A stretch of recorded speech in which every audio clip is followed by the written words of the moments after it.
Hi everyone, before I get back home, I'm going to make this video to answer one particular question which has been sort of popping into my head. And the question of this is actually something that has always been popping up in some of the forums.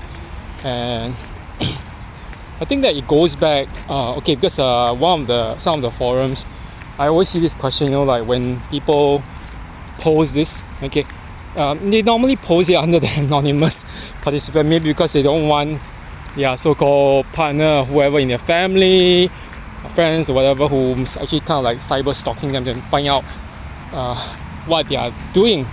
And they say, oh, you know what, my current partner, my current family member is suddenly becoming so nice to me, and do they have ulterior motives, or should I trust them and everything? And it's kind of related to this question that I was thinking about. Is there such a thing called a nice narcissist? So I think that the thing is that right now, as I've said, there has been way too much like attempts on the part of everyone, in this community, like to assess everyone, It's like you can diagnose everyone now, like as a narcissist. If the person doesn't agree with you, the person has a different point of view, the person is not friendly to you, you just automatically call them a narcissist. So it's a very self-defeating premise, because we know that disagreeable people might have some narcissistic traits, but they need not necessarily have narcissistic personality disorder or any of the cluster B disorders. So, but back to this question of whether there's such a thing called a nice narcissist. I think that the answer that I'm going to actually say, this is a lot more shocking to a lot of people who think that there isn't such a thing. My point is this, actually, is there is there are nice narcissists. But when we say a nice narcissist, it's not really what we think they are. And when we say nice, what do you mean by nice? Means like being friendly, being amenable, being agreeable, and but that's not the same thing as being kind or kind-hearted. So I think it actually goes back to the whole point about what being nice is, and people can be nice for different reasons. And unfortunately, with narcissists or narcissistic people, when they are nice, there are often conditions attached to it.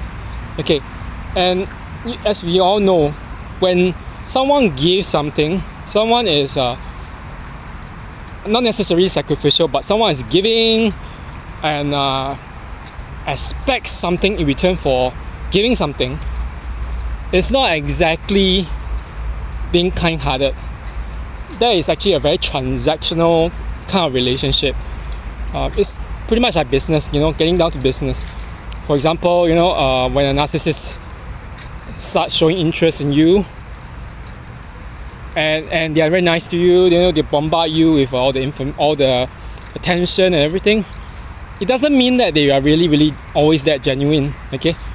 They can be actually doing so because they want something from you. And when you want something from someone, it doesn't come from a place of authenticity or genuineness. They're not genuine. So in many cases, I think that what they probably want from you could be, money, sex, attention, some form of control, power, things like that. So to begin with, it exists. Such kinds of narcissists. The so-called nice narcissist is in itself an oxymoron, but it doesn't mean that it doesn't exist. But when it exists, they are doing so only because they want something. And we know there's one kind of category of narcissists called the communal narcissist or the spiritual narcissist. This kind of people, they are always really deeply embedded in the community of people, like in our communities. Like, for example, they can be your pastor, they can be your philanthropist, they can be your so-called millionaire who is donating to charity, or whatever, those or even non-profit organizations actually do have narcissists or communal narcissists. So, but when they give, okay, a lot of these so-called communal narcissists, when they give, it's not that exactly that they are really giving out of like a unconditional thing. They give because they want something. It need not be money. Sometimes it's like, they want attention, they want adoration, they want worship. And that's the kind of thing with this like philanthropists. Some of them, I don't really think some of them actually really give unconditionally. They give it to actually like their money, all their resources, everything, to maintain a false impression that they really care about you or about society and the helpless and those who are vulnerable. Okay, they're just adding to a kind of like an image impression management. An impression management. So that's the thing about all these so-called communal narcissists. And so, are they nice? Yeah, I guess they can be called nice because they are really, really, helping people out, whatever, on the surface. But when you really get to know them, you realize, these people might actually be very, how should I say? They could be actually potentially nasty. For example, my god sis, years ago, she was telling me, that this god sis whom I didn't talk to for a long time, back for many years, my teenage years, when I was in pre-university and high school. She said that when she was working in social services, her boss was like, always claiming to actually do stuff for the helpless and vulnerable. But the funny thing was that she said that he himself despised the poor and helpless. I mean, for someone who's supposed to, have a kind of compassion for them or empathy for them, he didn't have it actually. She told me that one thing about him was that he actually loved to stick around with like people in high places of power, like in the the grassroots level or the political the politicians, everything. She's trying to get into their good books, ingratiate in himself with them in terms of their favor. And he's like he's like, don't touch me, don't come near me, you all poor people, whatever. And it was kind of funny. He said, it's funny, it's odd, and but yet this is kind of thing we have with communal narcissists. They love to manage a project impression that they're really good people, but deep down inside or beneath the surface, they really can be quite mean. They could quite mean-spirited. And I mean that former boss of my god sis was a very good example. It's not even just talking about people who are in high places of power. Like that even with what I said to the psychologist that I was seeing concerning my PTSD issues. Okay, she said something once because I actually told her I can't believe that people are the ones who are being mean to me, those narcissists in my life. They're still like bragging on social media. That's partially why I kind of like exited or just got myself out of the whole social media game. I don't even like try to post as regularly as I used to. She just said something, that Kevin, that a lot of people are just like curating a kind of image online. Like the person, for example, she was talking about the ex-narcissist, like in one of them anyway. So, they could be going on all those so-called staycations, this fun excursions and trips overseas with their friends. They could be spending thousands or whatever. But I mean, the thing is that we don't know what exactly they did to get that kind of money. And I know for one, and it's like I told her that's not their money. They're not always their own money. It's from their friends.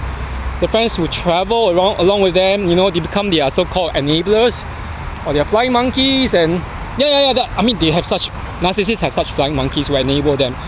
And I remember that one narcissist actually had a bunch of friends, and one of them was like he was always paying for everything. Okay, everything that this bunch of people always it's just crazy. But I know that it's not surprising anymore once you've seen it in other people. And the psychologist said, some of these kind of people who are spending so much, they could be in debt. Like heavy or serious credit card debt. And it's like, we back in my high school and even university days, we always talk like when we're studying about this thing when we're studying English or English literature, that the whole thing about the theme of appearance versus reality. We always study it. I mean, this is something that was drummed into me back in high school. And like, oh, things are not what they seem. Like, everything can be very deceiving. Looks can be deceiving. Appearances too can be deceiving. And this is pretty much a thing with a narcissist. They can be, like having a high life, everything. They can make themselves to be so good and so nice. But as I said, it's an oxymoron. They could be in debt. And being in debt, okay, is something they won't show you because it's a very, to them it's a very shameful thing to let you see the downtrodden, the debt-ridden side of them, okay? So, or if not, they could be just like living off others in a parasitical kind of a lifestyle. And that was what happened to like one or two of those a bunch of like narcissists and flying monkeys that I've seen, and they do that all the time, okay? They go for freebies, and the so-called freebies is open and close with the commas. And when I asked my friends, I told my friends about this.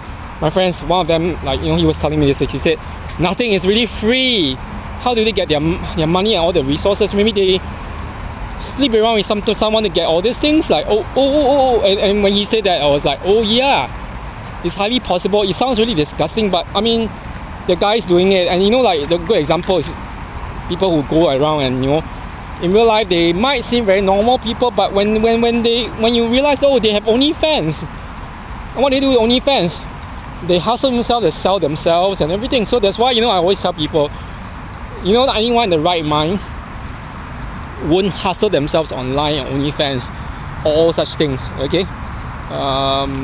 Hustle as in sexually and everything. If you want to go on to this these channels to do something else, like giving a lecture, which is highly unlikely, okay, go ahead, but I don't think so, okay? And so, okay, to return my question, is there such a thing called a nice narcissist? Yes, there is, okay?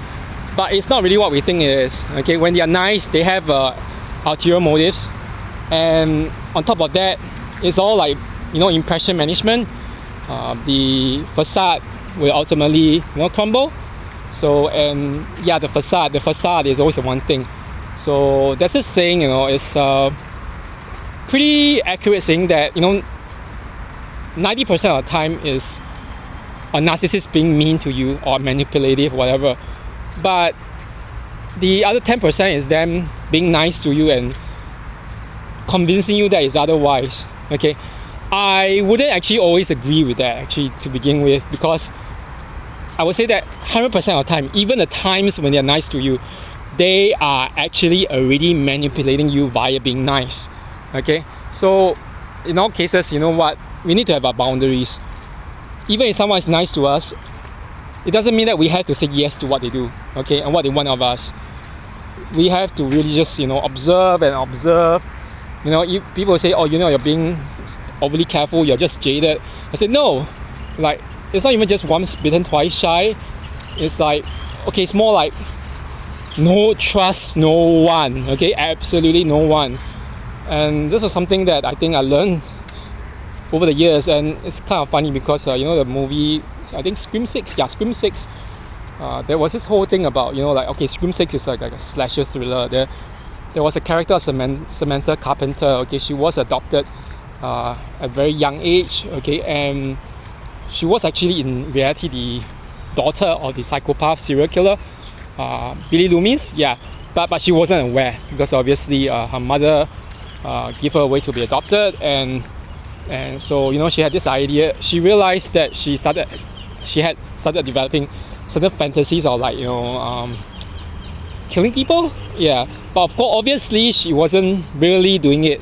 The only one whom she really did all these things to were actually, ironically, the Ghostface killers. But there was one thing inside Scream 6 where they started realizing, oh, there are all these Ghostface killers around, and who is the real killer? And that one thing was that in the flat, okay, where she was like the apartment flat where she was living together with her sister, her younger sister Tara, okay, who was not really half sister but like adopted sister, who was really like as close as her sister, yeah, biological sister. So the boyfriend, I think his name is Danny, if I'm not wrong, in the movie, he told her one moment, because he was a neighbor. Okay, he was just like almost next door, and obviously, it's kind of creepy to a certain extent when you realize that the guy next door, not next door, but a few units away, whatever, in the same apartment flat, who turns out to be really kind of like, the kind of hunky, muscular guy that you kind of like and kind of stuff. And he told her, don't trust anyone, trust no one, not even me.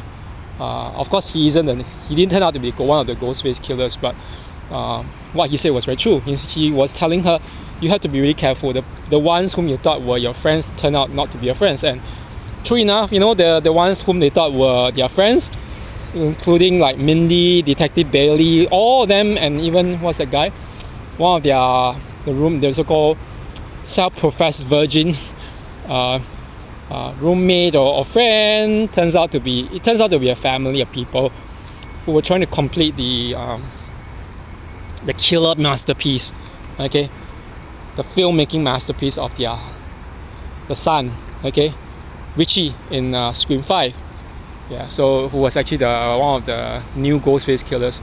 It's kind of ridiculous, but yeah, at the same time, while being ridiculous, it's also pretty disturbing. Okay, so yeah, so I would just say, just be careful. When you look at people, very much for what they are, not what they show you, not just what they show you, but who they are. And how do you have to do that? You really, to be honest, the only way to do that is through time. Okay.